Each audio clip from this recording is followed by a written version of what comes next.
All right, so now we're going to talk about factoring by grouping.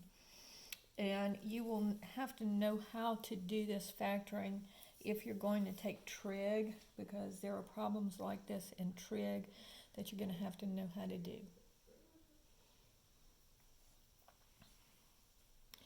So we'll start off with one where it's kind of halfway, um, it's not as difficult as the others because it's kind of set up for you. All right, so this is a polynomial that has 4 terms. So it's 1, 2, 3, 4 terms.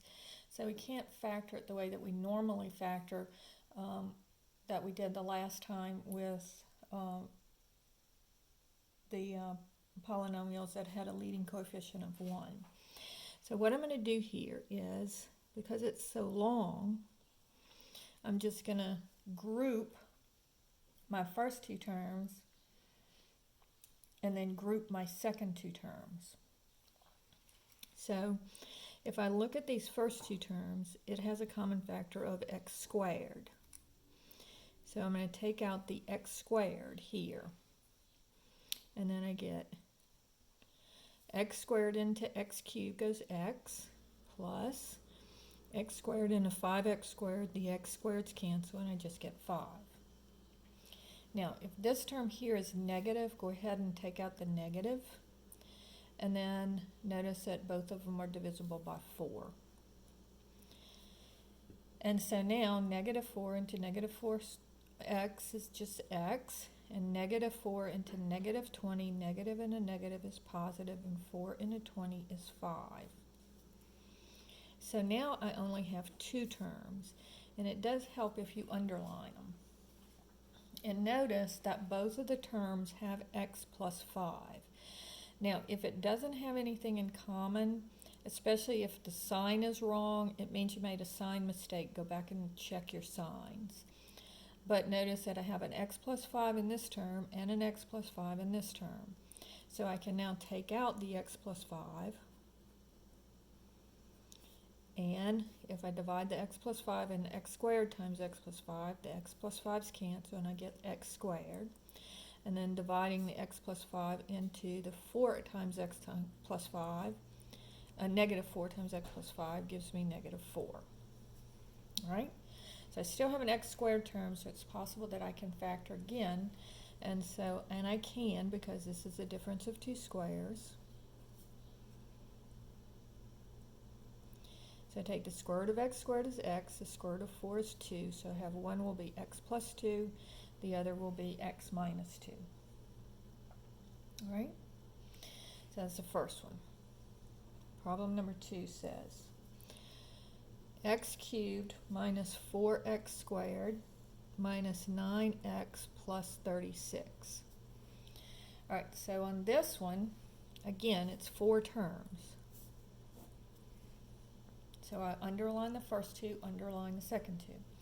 So here I can factor out the x squared, and I'm left with x minus 4. X squared into x cubed is x squared, is x, and x squared into negative 4x squared is negative 4. Then I'll take out a negative 9 because 9 goes into both of them. And remember, if this first term is negative, take out the negative. And so negative 9 into negative 9x gives me x, and negative 9 into positive 36 gives me negative 4. So negative into positive is negative, 9 into 36 is 4. And then notice now I have x minus 4 and an x minus 4. So if I didn't take out the negative with the 9, these two wouldn't be the same. So you'd have to go back and take out the negative. And then don't forget about negative into positive is negative. All right? So now I'll take out the x minus 4 because it's common to both terms.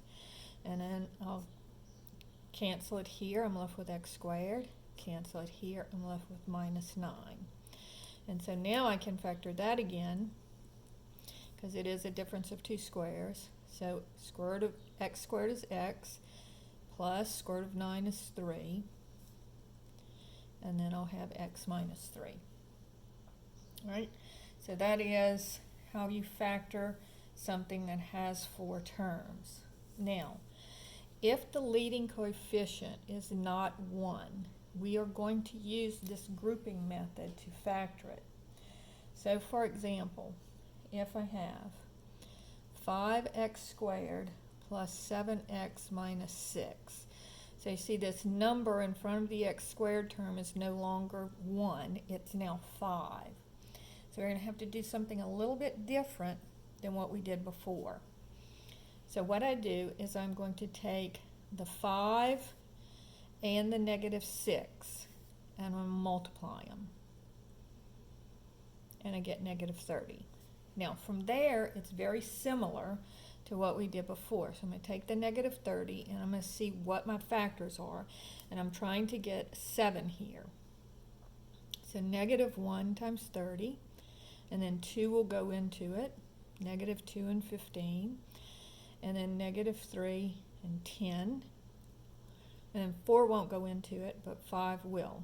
Negative 5 and 6. And then I have my 6, so I can stop.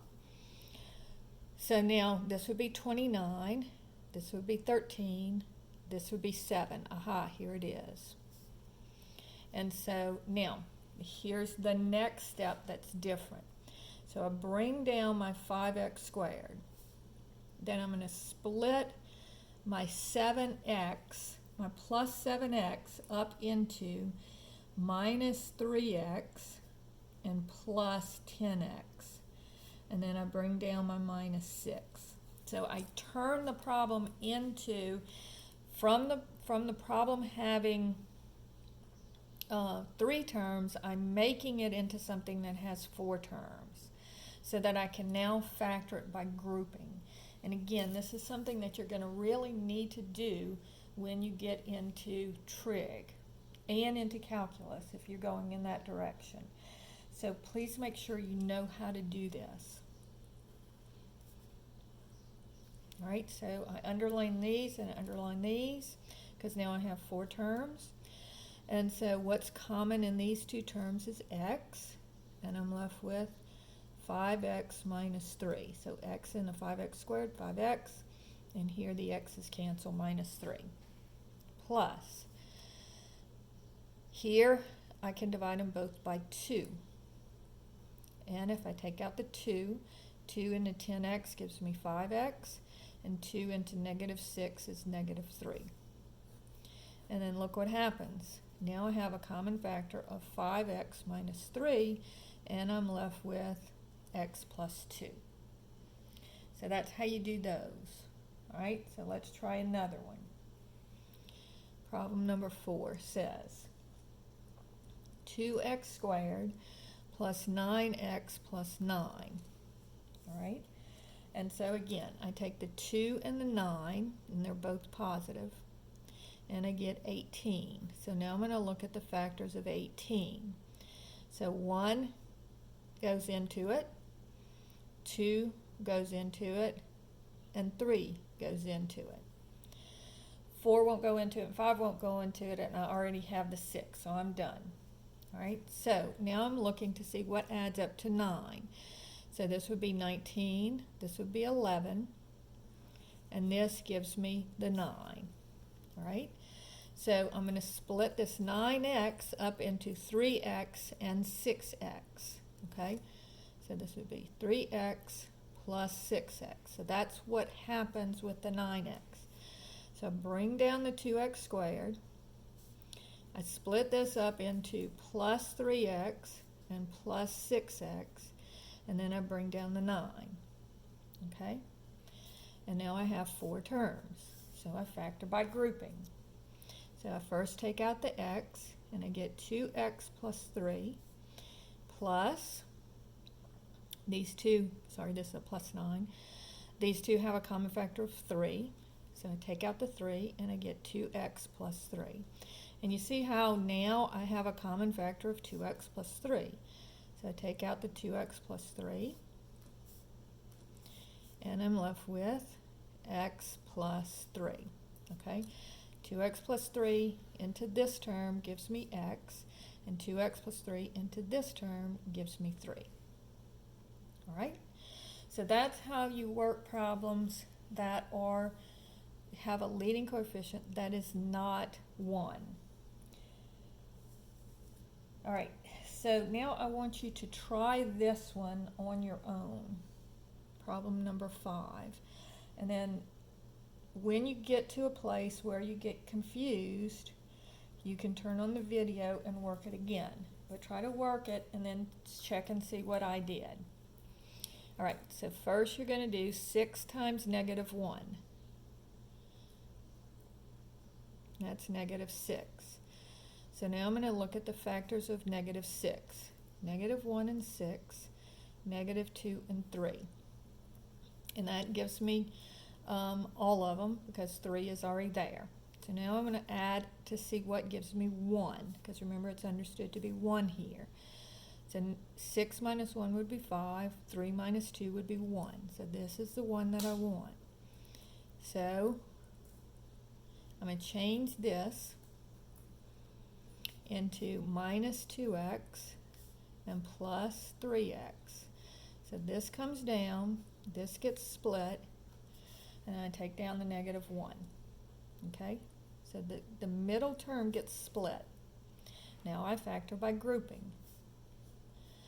So I take out this time I can take out a 2x, and I'm left with 2x into 6x squared, 2 into 6 goes 3, x into x squared is x, minus 2x into 2x. So how many times does 2 go into 2?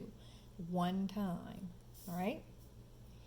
Plus, now, they don't have anything in common here, so what can I take out? Well, 1 divides into everything, so take out the 1, all right? And so now I have 2 terms, and they both have 3x minus 1, and I'm left with 2x plus 1, because when I cancel the 3x in the first term, I get 2x, and when I cancel the 3x in the second term, I get plus 1, all right? And notice, if I FOIL this out, 3x times 2x is 6x squared, 3x times 1, 3x, minus 2x, minus 1. So these two middle terms will add up to give me x. So you can check it and make sure that you got the right answer.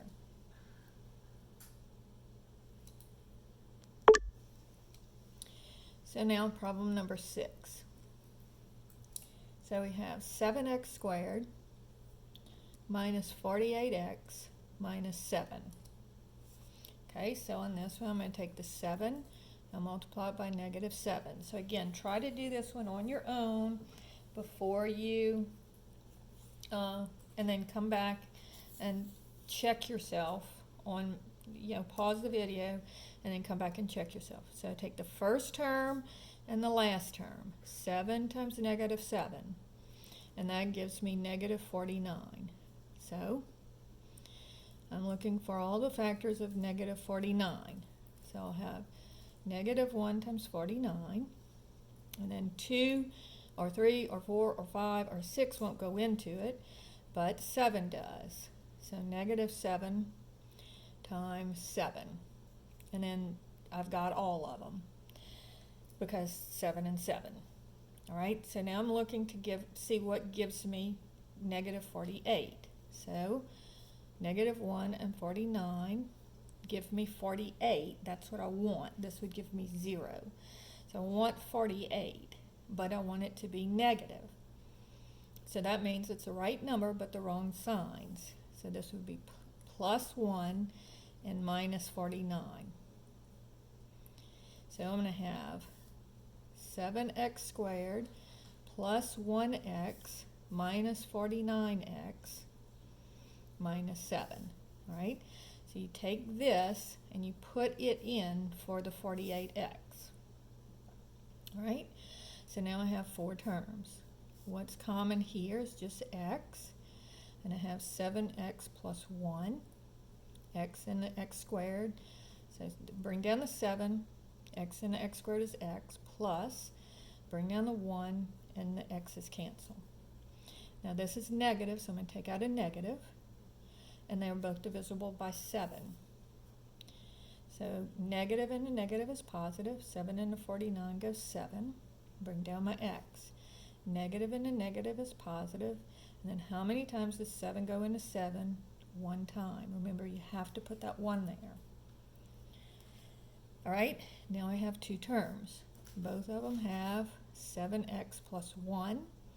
So now what am I left with? In the first term, I'm left with x.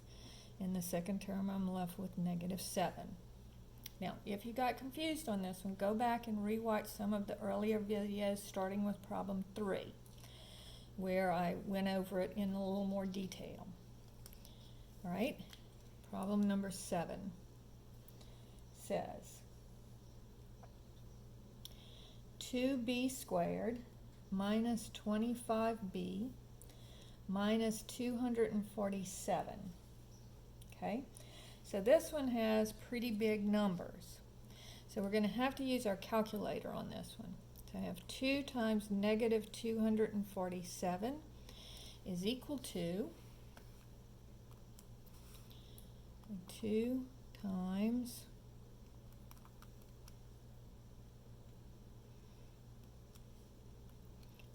gives me negative 494.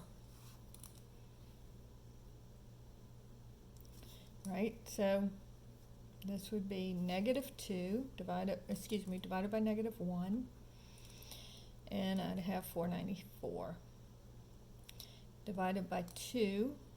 Now I know one of them is negative and one of them is positive, so I'm not going to worry about the negative here. So divided by 2 gives me 247, and then 494 divided by 3 doesn't go. So 494 divided by 4 doesn't go. Now, if 4 doesn't go, neither will anything that's divisible by 4. So like 8 won't go and 16 won't go and things like that. Now notice that 5 won't go into it because it doesn't end with a 5.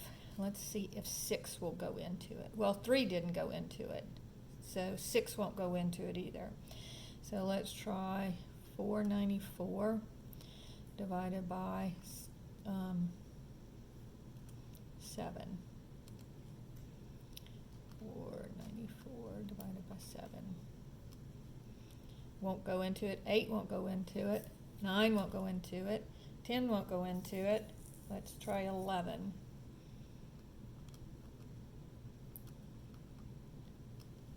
Okay, 11 won't. 12 won't because 4 didn't. 13. 38. So negative 13 and 38. And let's see, what number are we trying to get? We're trying to get 25. So if I add 38 minus 13, that gives me 25. So these are the two numbers I'm looking for. So I'm going to put x plus 38x. So I'm going to split this up into 2b squared, excuse me, not x, b's, minus 13b plus 38b minus 247. So you can see, even with big numbers, you can use your calculator and still get the answer. So now I have 4 terms, so I'll take out the b, and I'm left with b, bring down the 2, b and the b squared is b, minus, bring down the 13 and the b's cancel, plus, let's see, what'll go into, I want this to be 2, so 38 divided by 2 is equal to 19. So I'm going to take out a 19. And I'll be left with 2b minus, and then 247 divided by 19 equals 13. And look how that works out. Okay, you see how it came out to be the same thing? So even on the hard ones, it'll work out correctly. All right, so now I can take out a 2b minus 13, and you're left with b plus 19. Now most of the problems, even in trig, aren't going to be this hard. Okay?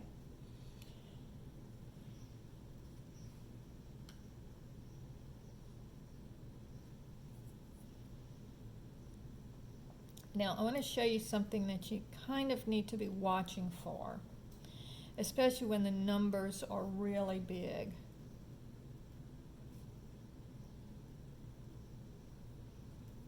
All right? If I have something that looks like this, okay, 49 times 144 would give you